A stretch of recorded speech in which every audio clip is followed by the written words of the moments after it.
Hello everyone, homestyle cooking with Sumi চ্যানেলে তোমাদের সবাইকে স্বাগত। আজকের রেসিপি হলো পনির সাটে। সেই জন্য আমি একটি বলে পনিরটাকে নিয়েছি। এরপর আমি দিচ্ছি একটু ভিনিগার।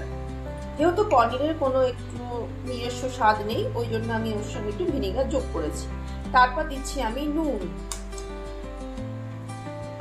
তারপর দিলাম আমি হলুদ, তারপর আমি টক দই একটু নিলাম, তারপর আমি একটু ভিনিগার দিয়ে দিচ্ছি, তারপর আমি আদা আর লঙ্কার পেস্টটাকে দিলাম, দিয়ে আমি একটু নেড়ে নেব।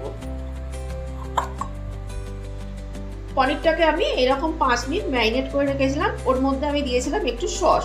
তারপর আমি এই পনিরটাকে এইরকম করে একটা করে ক্যাপসিকাম, একটা করে পনির, একটা করে পেঁয়াজ আর একটি করে ক্যাপসিকাম দিয়ে এরকম করে ছোট ছোট আমি 4-5টা তৈরি করে রাখছি।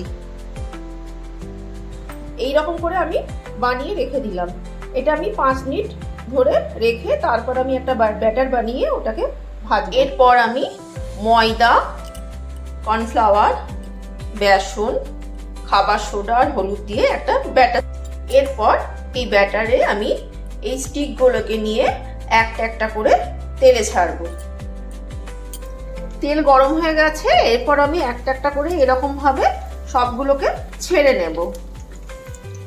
এইভাবে আমি একটা সার্ভিং প্লেটে এই পনির সাটেগুলো সুন্দর করে সাজিয়ে নিলাম। আমার পনির সাটে কমপ্লিট।